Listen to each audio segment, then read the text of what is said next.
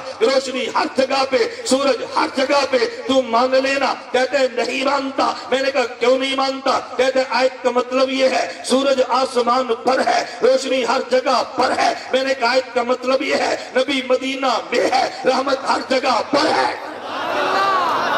جس طرح سورج آسمان پر ہے، روشنی ہر جگہ پہ ہے، مصطفیٰ مدینے میں ہے، مصطفیٰ کا فیض ہر جگہ پر ہے۔ اور بے ایمان بات سمجھتا کیوں نہیں ہے؟ سورج اپنا فیض پہنچانے پہ ہر جگہ جانے کا محتاج نہیں ہے، تو مصطفیٰ فیض پہنچانے میں ہر جگہ جانے کا کیسے محتاج ہے؟ ادب والا تو ہے کہ ادب والا دیوبند والا ہے؟ تو نے سورج کو وہاں مان کے روشنی ہر جگہ پہ مانی ہے، مصطفیٰ کو مدینہ مان کے فیض ہر جگہ کیوں نہیں مانتا؟ سورج کی روشنی میرے مصطفیٰ کا صدقہ ہے، سورج کی روشنی میرے مصطفیٰ کے جوتوں کا صدقہ ہے۔ سورج آسمان پہ ہے، روشنی ہر جگہ پہ ہے، میرا محمد مدینہ میں ہے، فیض دو جہان پہ ہے۔ جو خدا کو ہر جگہ پہ نہ مانے الہات والا ہے، مصطفیٰ کو ہر جگہ پہ مانے بدعات والا ہے۔ جو نبی کو مدینہ میں مان کے خدا کو ہر جگہ پہ مانے اہل سنت توجہ اہل سنت والجماعت والا ہے۔ میں بات سمجھا رہا تھا اہل سنت والجماعت کسے کہتے ہیں؟ ایک اور آ گیا، توجہ رکھنا، ایک اور آ گیا، وہ کہنے لگا جی نبی کی بات کرو۔ میں صرف ایک ایک مثال دے رہا ہوں، میرے پاس تو مثالوں کا ذخیرہ ہے، میں صرف تجھے ایک ایک مثال دے رہا ہوں۔ ایک اور شخص آیا، کہتے انبیاء کو دیکھو نبی معصوم نہیں ہوتا۔ دوسرا آ گیا، اس نے کہا نہیں نبی معصوم ہوتا ہے، بعد میں 12 اور بھی معصوم ہوتے ہیں۔ جو نبی کو معصوم نہ مانے الہات والا ہے، جو 12 معصوم مانے بدعات والا ہے، جو 12 کی نفی کر کے نبی کو معصوم مانے اہل سنت والجماعت والا ہے۔ جو نبی کو معصوم نہ مانے وہ الہات والا ہے، جو 12 بھی معصوم مانے بدعات والا ہے، جو 12 کی نفی کر کے نبی کو معصوم مانے اہل سنت والجماعت والا ہے۔ میں نبی کو معصوم نہیں مانتا۔ میں نے کہا کیوں نہیں مانتا؟ کہتے آدم نبی ہے۔ میں نے کہا بالکل نبی ہے، تو ان سے خطا ہو گئی ہے۔ میں نے کہا بالکل ہو گئی ہے۔ کہ آدم نے گناہ کیا ہے۔ میں نے کہا گناہ نہیں کیا۔ کہتے قرآن میں ہے اسا آدم ربہ فغوا، قرآن کہتے ہیں معصیت ہے۔ میں نے کہا آدھا قرآن عقیدہ آدھا ہے، پورا قرآن عقیدہ پورا ہے۔ آگے تو پڑھنا، قرآن کہتے ہیں نسیہ آدم، میرا آدم بھول گیا ہے۔ اگر بھول کے روزے میں کھا لے روزہ نہیں ٹوٹتا، گناہ بھی نہیں ہے۔ اگر بھول کر روزے میں پی لے گناہ بھی نہیں، روزہ بھی نہیں ٹوٹتا۔ مجھے کہتے ہیں نہیں گناہ۔ میں نے کہا نہیں گناہ، بھول چکے ہیں۔ کہتے ہیں جب بھولے ہیں پھر خدا نے ڈانٹا کیوں ہے؟ اگر بھولے ہیں جنت سے نکالا کیوں ہے؟ اگر بھولے ہیں 40 سال آدم حوا جدا کیوں رہے ہیں؟ اگر بھولے ہیں ربنا ظلمنا انفسنا رو رو کے دعائیں مانگی کیوں ہے؟ میں نے کہا بھول میں فرق ہے۔ کہتے جی کیا مطلب؟ میں نے کہا ایک بھول وہ ہے جو امتی کی ہے، ایک بھول وہ ہے جو نبی کی ہے۔ امتی نبی میں فرق یہ ہے، اگر بھول کے روزے میں کھا لیا روزہ نہیں ٹوٹتا، بھول کے روزے میں پی لیا روزہ نہیں ٹوٹتا، بھول کے نماز میں بات کر لی تو نماز ٹوٹ جاتی ہے کہ نہیں؟ کیوں ٹوٹی ہے؟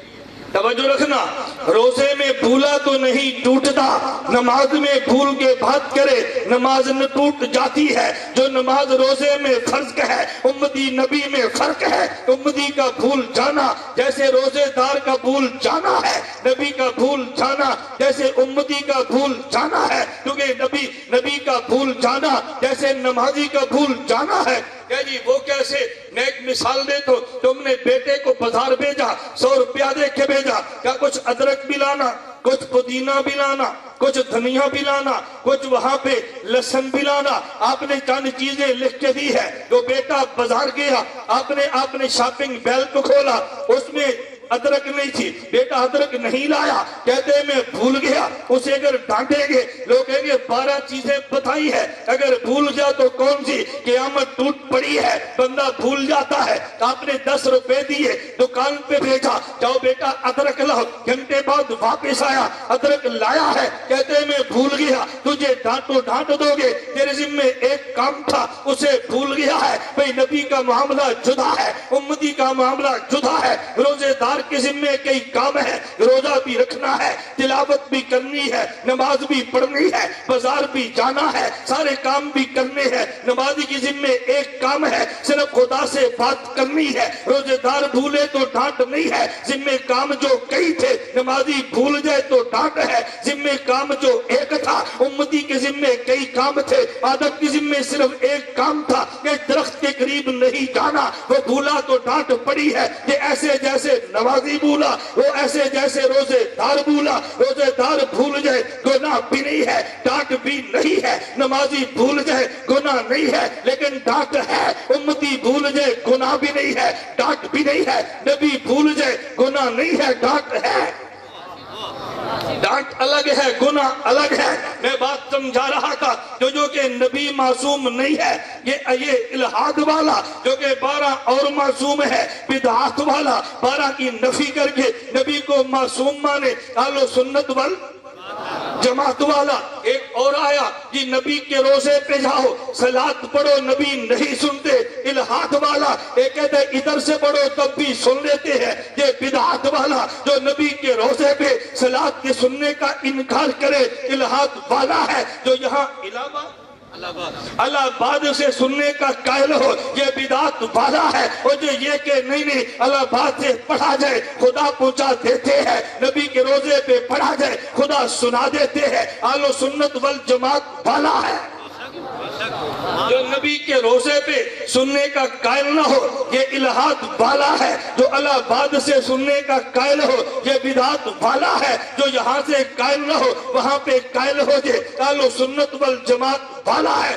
اس کی وجہ کیا ہے؟ توجہ رکھنا، اہل سنت کا نظریہ، یہ دیوبند کا نظریہ درود نبی کی خدمت میں ہدیہ ہے۔ ہدیے کا طریقہ یہ ہے، باپ الہ آباد میں رہتا ہے، ماں الہ آباد میں رہتی ہے، بیٹا جدہ پہ رہتا ہے، عمرے والا شخص کیا ہے، اس نے کہا یہ کمبل ہے ابو جان کو دے دینا، یہ چادر ہے میری امی جان کو دے دینا۔ لیکن جب جدے سے یہاں آئے تو پھر خود پیش کرتا ہے، امی جان کمبل، امی جان چادر قبول کیجئے، ابو جان کمبل قبول کیجئے۔ پتہ یہ چلا ہدیہ دور سے بھیجا جاتا ہے، قریب جائے تو خدمت میں پیش کیا جاتا ہے۔ یہ ہدیہ ہے الہ آباد سے اللہم صلی علی محمد کہہ کے فرشتوں کے ہاتھوں بھیج دیتے ہیں۔ نبی کے روزے پہ جائے الصلاۃ والسلام علیکہ یا رسول اللہ کہہ کے پیش کر دیتے ہیں، یہاں سے بھیج دیتے ہیں، وہاں پہ جا کے پیش کر دیتے ہیں۔ ہدیے کا طریقہ ہی یہ ہے، دور سے بھیجا جاتا ہے اور قریب جا کے پیش کیا جاتا ہے۔ ہم تو طریقہ یہی سمجھتے تھے، یہی وجہ ہے میری مسجد میں اذان ہے، اذان سے قبل یا رسول اللہ نہیں ہے، اذان کے بعد یا رسول اللہ نہیں ہے۔ ایک شخص کہنے لگا او جی تم اذان دیتے ہو، اذان سے قبل الصلاۃ والسلام علیکہ یا رسول اللہ کیوں نہیں پڑھتے؟ میں نے کہا اس لیے کہ ادب والے ہیں، توجہ اس لیے کہ ادب والے ہیں۔ کہا جی کیا مطلب؟ میں نے کہا مثال تو تجھے بات سمجھ آئے۔ آپ اسکول میں گئے ہیں، ماسٹر کا نام غلام رسول ہے، آپ نے ہیڈ ماسٹر سے پوچھا ماسٹر غلام رسول کدھر ہے؟ اس نے کہا جی ابھی گئے ہیں۔ خیر تو ہے، ہمیں کام تھا۔ اس نے بچے کو بھیجا، سر غلام رسول کو بلا کے لاؤ۔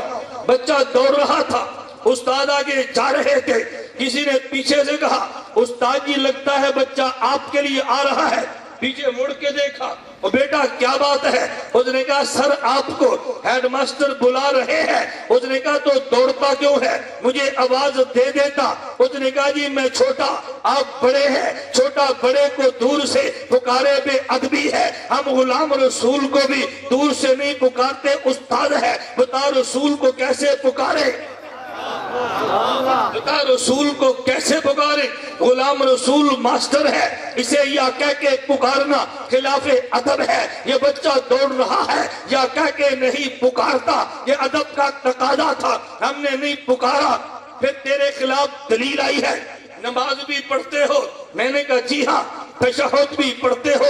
میں نے کہا جی ہاں۔ تو پھر تم نماز میں نہیں کہتے السلام علیکہ ایھا النبی ورحمۃ اللہ وبرکاتہ؟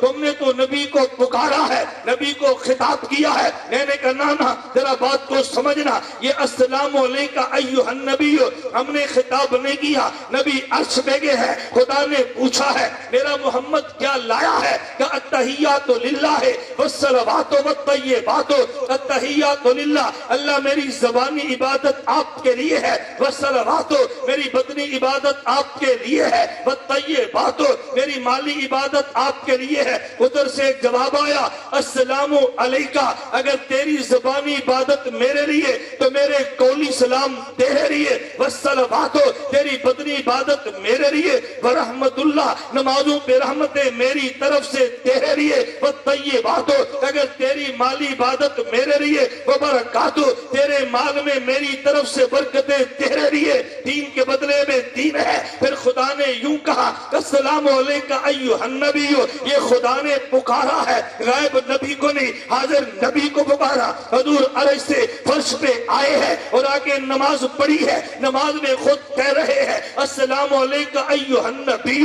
سامنے کوئی نبی تو نہیں ہے جسے خطاب کیا ہے، اس کا مطلب یہ ہے السلام علیکہ ایھا النبی کہہ کے نبی خطاب نہیں کر رہے، بلکہ عرش پہ جو خدا نے خطاب کیا تھا، نبی نے اس خطاب کو فرش پہ آ کے نقل کیا ہے۔ خطاب کرنا اور ہے، نقل کرنا اور ہے۔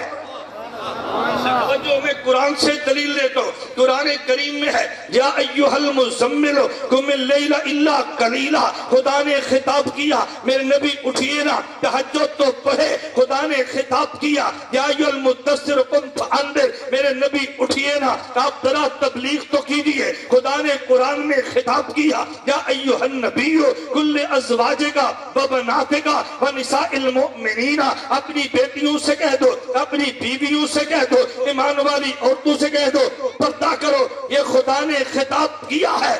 قرآن تو بھی پڑھتا ہے، قرآن میں بھی پڑھتا ہوں، یا ایھا المزمل کہہ کے ہم نبی کو خطاب نہیں کرتے، اٹھیے تہجد پڑھ دیے، یا ایھا المدثر کہہ کے نبی کو خطاب نہیں کرتے، اٹھیے تبلیغ کیجیے، یا ایھا النبی قل لازواجک کہہ کے نبی کو خطاب نہیں کرتے، حکم دیجیے بیٹیوں کو پردہ کرے۔ ہم یا ایھا المزمل خدا نے فرمایا تو نبی کو خطاب کیا، یا ایھا المدثر خدا نے فرمایا نبی کو خطاب کیا ہے، یا ایھا النبی کہہ کے خدا نے خطاب کیا ہے، ہم نے خطاب نہیں کیا۔ یا ایھا المزمل کہہ کے جو خدا نے خطاب کیا ہم نے نقل کیا ہے، یا ایھا المدثر کہہ کے ہم نے خطاب نہیں کیا، خدا کے خطاب کو نقل کیا ہے۔ یا ایھا النبی کہہ کے ہم نے خطاب نہیں کیا، خطاب کو نقل کیا ہے۔ نماز میں السلام علیکہ ایھا النبی کہہ کے نبی کو خطاب نہیں کیا، خدا کے خطاب کو نقل کیا ہے۔ نقل کرنا اور ہے، خطاب کرنا اور ہے۔ بیٹھ جا، تلے بیٹھ جا۔ میں کیوں اٹھاتا ہوں، منع کرتا ہوں، آگے سے گزرتے ہیں پورا بیان برباد کرتے ہیں۔ آپ نے گزرنا ہے تو کیمرے کے پیچھے سے گزرو، ہم منع نہیں کرتے۔ بات سمجھ آ رہی ہے؟ میں وکیل ہوں، آپ کا خطیب نہیں ہوں، ہمارا موڈ آف نہیں ہوتا۔ ہم نے جہاں بیان شروع کرنا ہے وہیں ختم ہے، وہیں سے شروع ہو جائے، ہمارا موڈ آف نہیں ہوتا، ہم سمجھاتے ہیں۔ آگے سے گزریں گے بیان خراب ہوگا۔ یہ الہ آباد کا بیان نہیں ہے، اس بیان میں 10 دن نیٹ پہ چڑھنا ہے، اس کو امریکہ اور یورپ نے دیکھنا ہے۔ اس نے ہمیں پھر کہنا مولانا صاحب انہوں نے سمجھایا کرو، اگو تیرا لنگڑنا، اس لیے مجھے سمجھانا پڑتا ہے بھی آگے سے نہ گزرو۔ توجہ رکھو، مجھے کبھی لوگ کہتے ہیں ذاکر نائک، میں نے کہا ذاکر نائک کی اوقات کیا ہے؟ ذاکر نائک کو سن پھر ہمیں سن، پہلے ذاکر نائک کو سن پھر ہمیں سن، تجھے پتا چلے دلائل کہتے کسے ہیں۔ وجہ کیا ہے؟ آج ذاکر نائک کا جلسہ ہوتا نا تو یوں نہیں ہونا تھا، باہر گراؤنڈ میں ہونا تھا، وہاں کرسیاں لگنی تھی، ٹینٹ لگنا تھا، 4 کیمروں نے آنا تھا، لوگوں نے کہنا بہت بڑا سکالر ہے، دیکھو 10,000 بندہ سنتا ہے، ہمارا مجمع اندر ہے، محدود ہے، کرسیوں پہ نہیں ہے، سیٹنگ نہیں ہے، اس لیے سمجھ نہیں آتی کہ مجمع یہ زیادہ ہے یہ ذاکر نائک کا زیادہ ہے۔ وہ گیم ایسی کھیلتے ہیں نا میڈیا پر، آپ سمجھتے ہیں بہت بڑا مذہبی سکالر ہے۔ میری بات سمجھ آ رہی ہے؟ میں کیا سمجھا رہا تھا؟ میں نے کہا جو یہاں سے سما کا قائل ہو بدعت والا ہے، جو وہاں سے قائل نہ ہو الہاد والا ہے، جو وہاں سے قائل ہو یہاں سے قائل نہ ہو اہل سنت والجماعت والا ہے۔ مجھے ایک بات یاد آئی، علمی لطیفہ، مولانا محمد امین اکاڑوی رئیس المناظرین حجت اللہ فی الارض، مولانا اکاڑوی رحمت اللہ علیہ سکول میں ٹیچر بھی تھے، عالم بھی تھے، تنخواہ وہاں سے لیتے، دین کا کام مفت میں کرتے۔ توجہ رکھنا، ایک ہیڈ ماسٹر کو بدعتی ٹیچر نے شکایت لگائی، اس نے کہا حضرت ہیڈ ماسٹر سے کہا یہ مولوی وہابی ہے، مولانا اکاڑوی کو بلایا، کہا جی کہتے وہابی ہو؟ کہا یہ جھوٹ بولتا ہے، میں تو پکا سنی ہوں۔ اس نے کہا یہ کیوں کہتا ہے؟ کہا یہ اس سے پوچھو کیوں کہتا ہے؟ کہا تو بتا۔ اس نے کہا یہ درود نہیں مانتے، فرمایا اللہم صلی علی محمد وعلی آل محمد، میں درود مانتا بھی ہوں، میں درود پڑھتا بھی ہوں۔ اس نے کہا تو کہتے ہیں نہیں مانتے، یہ تو پڑھتے ہیں۔ اس نے کہا نہیں سر جی، یہ بیٹھ کے پڑھتے ہیں، کھڑے ہو کے نہیں پڑھتے۔ کہا یہ جھوٹ بولتا ہے، میں جب فرض نمازیں اور سنتیں پڑھو اتحیات میں بیٹھ کے پڑھتا ہوں، جب نماز جنازہ ہو تو میں کھڑے ہو کے پڑھتا ہوں۔ اس نے کہا تو کہتے ہیں نہیں یہ تو مانتے ہیں۔ اس نے کہا نہیں سر جی، اللہم صلی علی محمد دن پڑھتے ہیں، الصلاۃ والسلام علیکہ یا رسول اللہ نہیں پڑھتے۔ کہا یہ جھوٹ بولتا ہے، جب میں اکھاڑا میں ہو اللہم صلی علی محمد دن کہتا ہوں، نبی کے روزے پہ ہو الصلاۃ والسلام علیکہ یا رسول اللہ کہتا ہوں۔ نے کہا ہم تو سارے مانتے ہیں۔ اس نے کہا تو کہا نہیں مانتے، یہ تو سارے مانتے ہیں۔ میں اس لیے کہتا ہوں 2 باتیں یاد رکھنا، یا آپ کو کسی نے دیوبندیت سنائی نہیں ہے، یا آپ نے دیوبندیت کو سنا نہیں ہے۔ یا کسی نے دیوبندیت سنائی نہیں ہے، یا آپ کو دیوبندیت یا آپ نے سنی نہیں ہے۔ اگر دیوبندیت کوئی سنا دیتا یا دیوبندیت کو سن لیتے، خدا گواہ ہے سارے الزام مٹ جاتے۔ میں خیر سمجھا رہا تھا، توجہ، چلو ایک بات درمیان میں آ گئی، میں کہتا چلا جاؤں، ایک شخص کہنے لگا اور تم تو کہتے ہو خدا ہر جگہ پہ ہے۔ اگر اللہ ہر جگہ پہ تھا تو پھر خدا نے نبی کو عرش پہ کیوں بلایا ہے بات کرنے کے لیے؟ اس کا مطلب یہ ہے اللہ عرش پہ ہے، تبھی تو نبی کو وہاں پہ بلایا۔ اب دلیل کا خلاصہ کہتا ہے اللہ عرش پہ ہے، دلیل کیا ہے؟ اللہ نے عرش پہ بلا کے نبی سے بات کی ہے۔ میں نے کہا پھر دوسرا بندہ کہہ دے گا اللہ کوہ طور پر ہے، ہم پوچھیں گے دلیل کیا ہے؟ کہے گا موسیٰ علیہ السلام کو خدا نے کوہ طور پہ بلا کے بات کی ہے، تو کیا جواب دے گا؟ میں نے کہا تیسرا کہہ دے گا اللہ الہ آباد کے فاروقیہ مدرسے کی مسجد میں ہے، ہم پوچھیں گے تیری دلیل کیا ہے؟ وہ کہتے ہیں جب اللہ سے بات کرنی ہو ہم نماز پڑھتے ہیں، جب نماز پڑھنی ہو تو مسجد میں آتے ہیں، اگر اللہ نہیں تھا تو بات کس سے کی ہے؟ یہ کہے گا خدا مسجد میں ہے، بتا کیا جواب دے گا؟ تیرے پاس جواب نہیں ہے، لیکن اللہ بات کی سننی ہو، میں کہتا ہوں ہاں دیوبند کے پاس جواب اس کا بھی موجود ہے، اس کا بھی موجود ہے۔ ہم کہتے ہیں خدا ہر جگہ پر ہے، لیکن اس بندے سے کہاں بات کرنی ہے؟ اللہ بندے کی حیثیت کے مطابق جگہ کا انتخاب کرتے ہیں۔ اگر بندہ مجھ جیسا اور تو جیسا ہے گفتگو کے لیے، انتخاب فاروقیہ کی مسجد کا ہے۔ اگر بندہ موسیٰ کلیم جیسا ہے انتخاب طور سینا کا ہے۔ بندہ محمد حبیب جیسا ہے انتخاب عرش معلیٰ کا ہے، انتخاب عرش معلیٰ کا ہے۔ یہ تو نہ کہ خدا ہے وہاں پہ، تیری اوقات کیا ہے تجھے وہاں بلا کے بات کرے؟ جن کی اوقات اسے بلایا ہے، تیری میری اوقات نہیں ہے، تجھے وہاں جانے کا تصور بھی نہیں ہے۔ میں کہہ رہا تھا ایک الہاد والا ہے، ایک بدعت والا ہے، توجہ، ایک اہل سنت جماعت والا ہے۔ میں بات سمجھانے لگا، میں مضمون کو سمیٹتا ہوں، میرے دلائل پہ توجہ رکھنا۔ ایک بندہ کہتا ہے تراویح 8 پڑھنی ہے، اس نے کمی کی الہاد والا ہے۔ یہ کہتا ہے 20 پڑھنی ہے اور بعد میں دعا بھی ضرور مانگنی ہے۔ یہ بدعت والا ہے جو دعا کو ضرور نہ سمجھے اور 20 پڑھے۔ اہل سنت والجماعت والا ہے، یہ کہتا ہے مصافحہ ایک ہاتھ سے کرنا ہے، یہ الہاد والا ہے۔ یہ کہتے ہیں 2 ہاتھ سے مصافحہ کرنے، 7 گھٹنے بھی ٹیک دینے ہیں، یہ بدعت والا ہے جو مصافحہ 2 ہاتھ سے کرے، گھٹنے نہ ٹیکے۔ اہل سنت والجماعت والا ہے، یہ کہتے ہیں ننگے سر پھرنا ہے، یہ الہاد والا ہے۔ دوسرے کہتے ہیں پگڑی باندھنی ہے اور وہ بھی سبز ہی باندھنی ہے۔ جو پگڑی کا قائل ہو لیکن سبز رنگ کو ضروری نہ سمجھے، اہل سنت والجماعت والا ہے۔ یہ کہتے ہیں فرض کے بعد دعا نہیں مانگنی، یہ الہاد والا ہے۔ یہ کہتے ہیں فرض کے بعد مانگنی ہے، نفل کے بعد بھی اجتماعی ضرور مانگنی ہے، یہ بدعت والا ہے جو فرض کے بعد مانگے، نفل کے بعد کو ضروری نہ سمجھے، اہل سنت والجماعت والا ہے۔ اگر کمی کرے الہاد والا، اضافے کرے بدعت والا، کمی اضافے نہ کرے اہل سنت والجماعت والا ہے۔ ہم نہ کمی کرتے ہیں نہ اضافہ کرتے ہیں، ہم کون ہیں؟ بولو نا کون ہیں؟ ہم اہل سنت والجماعت نہ کمی کرتے ہیں نہ اضافہ کرتے ہیں۔ میں نے کہا نمبر 1 ہمارا نام کیا ہے؟ آگے چل، ہمارا کام کیا ہے؟ توجہ، ہمارا کام کیا ہے؟ ہم دیوبند والے ہیں، ہمارا کام کیا ہے؟ بھئی ہمارا کام یہ ہے، توجہ، دین میں کمی اضافہ نہیں کرتے۔ دین ایک محل کا نام ہے، ہم دین کے ٹھیکے دار نہیں ہیں، ہم دین کے پہرے دار ہیں۔ توجہ رکھنا، ہم دین کے ٹھیکے دار نہیں ہیں، ہم دین کے پہرے دار ہیں۔ تو نے محل بنایا ہے، اس محل پہ کروڑوں روپے لگائے، آپ نے چوکی دار کو کھڑا کیا، آپ نے چوکی دار سے کہا بھئی 2 باتوں کا خیال رکھنا، ہم جا رہے ہیں، توجہ، ہم جا رہے ہیں، ہمارے مکان کا خیال کرنا، اس میں سے قیمتی چیز نکال کے کوئی باہر نہ لے جائے، اور یہ بھی خیال کرنا کوئی باہر سے گند اٹھا کے اندر نہ ڈال دے۔ چوکی دار 2 کام کرتا ہے، اندر سے قیمتی چیز باہر جانے نہیں دیتا اور باہر سے گند کو مکان میں آنے نہیں دیتا۔ ہم پہرے دار ہیں، اگر کوئی بندہ بدعات کے نام پہ دین میں گند لاتا ہے ہم لانے نہیں دیتے، اگر الہاد کے نام پہ قیمتی چیز چراتا ہے ہم چرانے نہیں دیتے۔ ہم الہاد کے راستے میں بھی رکاوٹ ہے، ہم بدعات کے راستے میں بھی رکاوٹ ہے، ہم دین کے محافظ ہیں،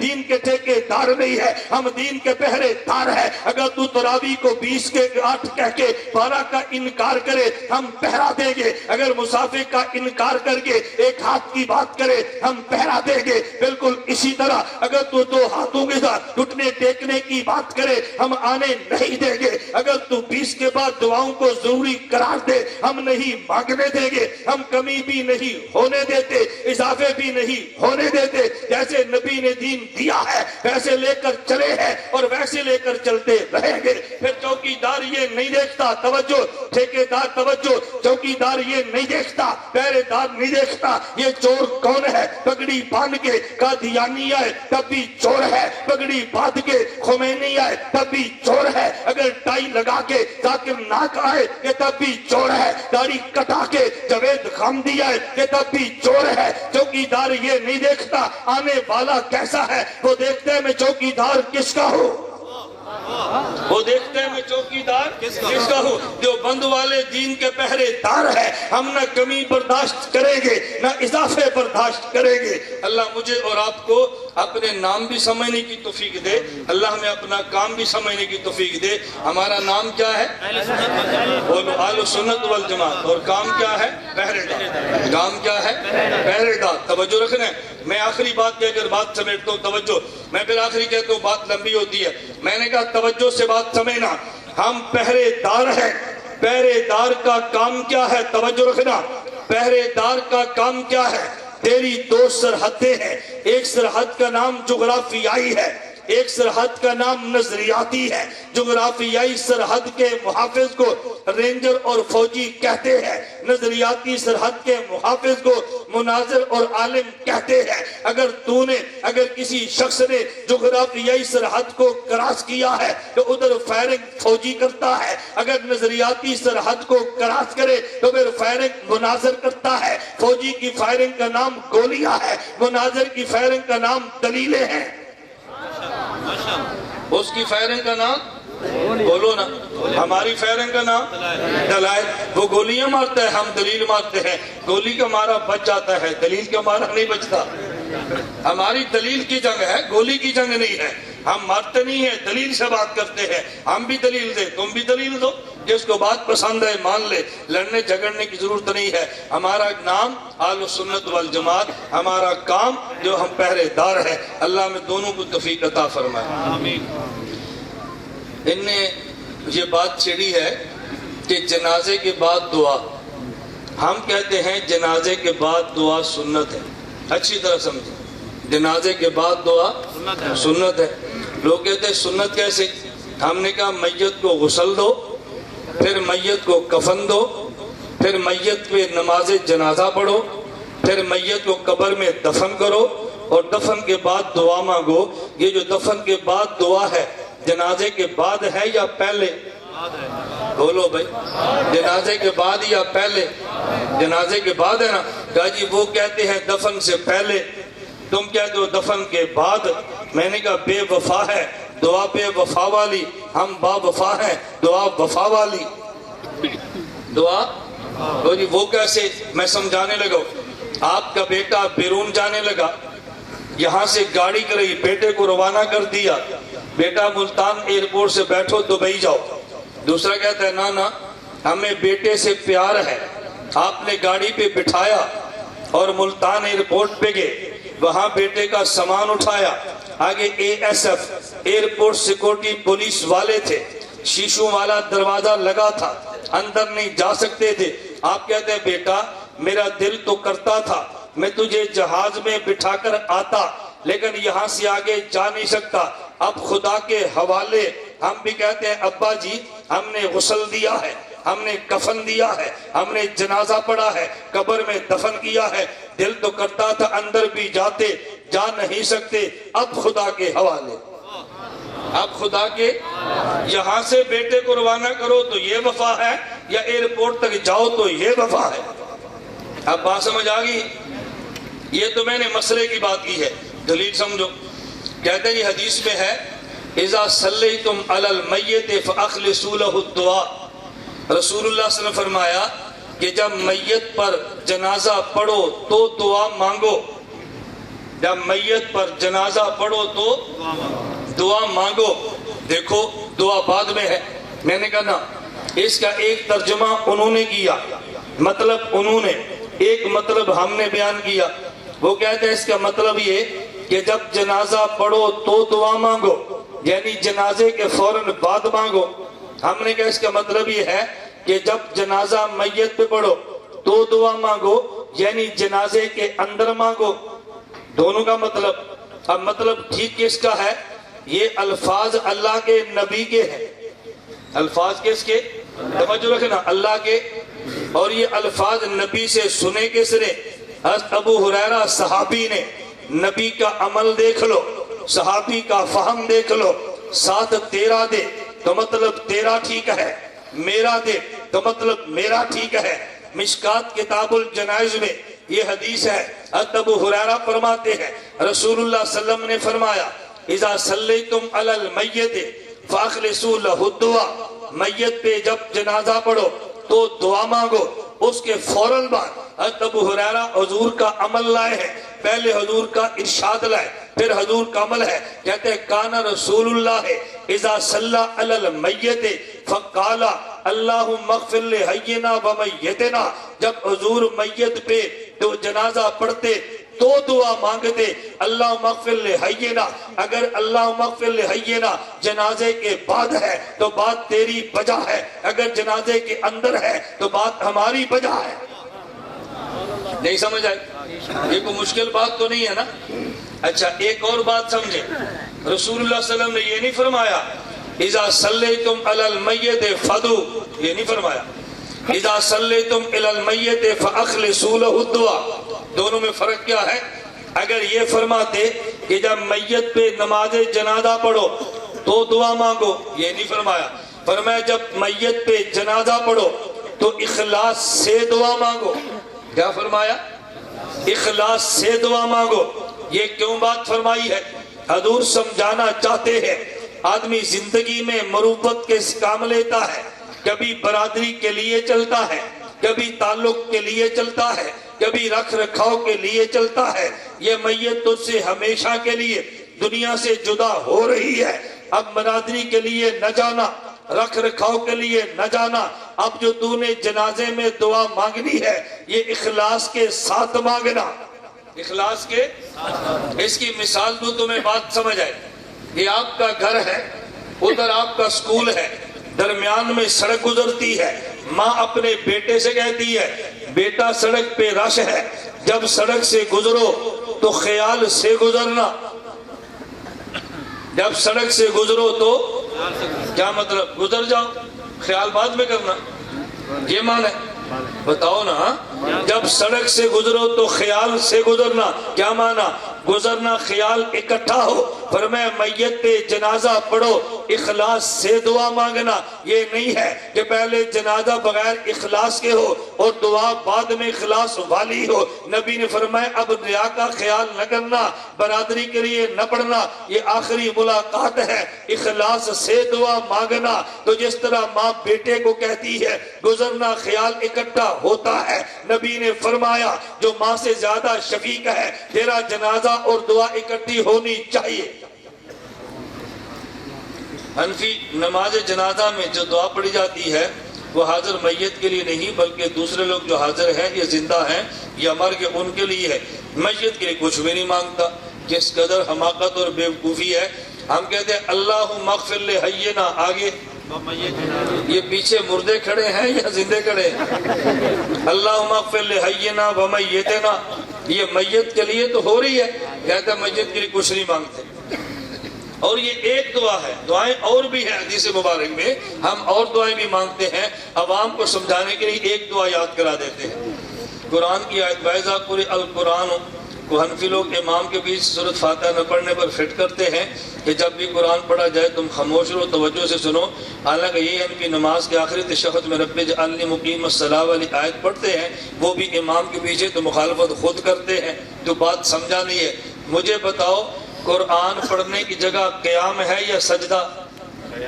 بولتے جاؤ نا، قرآن پڑھنے کی جگہ قیام ہے یا رکوع ہے؟ بولتے جاؤ، قرآن پڑھنے کی جگہ قیام ہے یا تشہد؟ تو یہ جو تشہد میں پڑھا ہے یہ قرآن نہیں ہے، قرآن والی دعا ہے، قرآن نہیں ہے، قرآن والی دعا۔ اب سمجھو فرعون کا لفظ قرآن میں ہے یا نہیں ہے نا؟ اب فرعون کا لفظ قرآن میں ہے، فرعون قرآن سمجھ کے پڑھو 50 نیکیاں ہیں، کتنی ہیں؟ 50 نیکیاں ہیں، اور ہم روزانہ فرعون 10 بار بولتے ہیں لیکن قرآن سمجھ کے نہیں پڑھتے۔ یہ رب اجعلنی جو تشہد میں یہ دعا ہے قرآن، لیکن قرآن سمجھ کے نہیں پڑھتے بلکہ قرآن والی دعا سمجھ کے پڑھتے ہیں۔ قرآن سمجھ کے پڑھنا اور ہے، قرآن والی دعا مانگنا اور ہے۔ اور کوئی بات سمجھ آ گئی ہے؟ امام بخاری رحمۃ اللہ ران کو سطر شمار نہیں کرتے جبکہ حنفی لوگ تو ران کو سطر شمار کرتے ہیں۔ لعنت اللہ علی الکاذبین، کیسا جھوٹا آدمی ہے۔ امام بخاری نے باب قائم کیا ہے، باب ما یذکر فی الفخذ، پھر امام بخاری حضرت انس سے حدیث لائے ہیں الفخذ عورت، ران سطر ہے۔ امام بخاری کیا فرماتے ہیں؟ ران سطر ہے۔ جھوٹ کیوں بولتا ہے؟ اچھا حیران ہو گئے، امام بخاری 2 حدیثیں لائے ہیں۔ پہلی حدیث لائے امام بخاری 2 حدیثیں لائے، پہلی حدیث یہ لائے حضرت رسول اللہ صلی اللہ علیہ وسلم سفر میں ہے، 7 صحابی بھی جا رہے ہیں، انس بن مالک 7 صحابی ہیں، اور ان کا یہ گھٹنا حضور کے گھٹنے سے لگا، نبی پاک صلی اللہ علیہ وسلم کا ران کھلا۔ انس فرماتے ہیں جب میں نے دیکھنا شروع کیا حضور نے کچھ ران اور کھول لیا تاکہ مجھے ران کو دیکھ لے۔ اچھا اس کے بعد حضرت امام بخاری پہ دوسری حدیث لائے ہیں، اللہ کے نبی نے فرمایا الفخذ عورت، ران سطر ہے۔ اب بحث چل پڑی ہے، اس حدیث کو دیکھے تو سطر نہیں ہے، دوسری کو دیکھے تو سطر ہے۔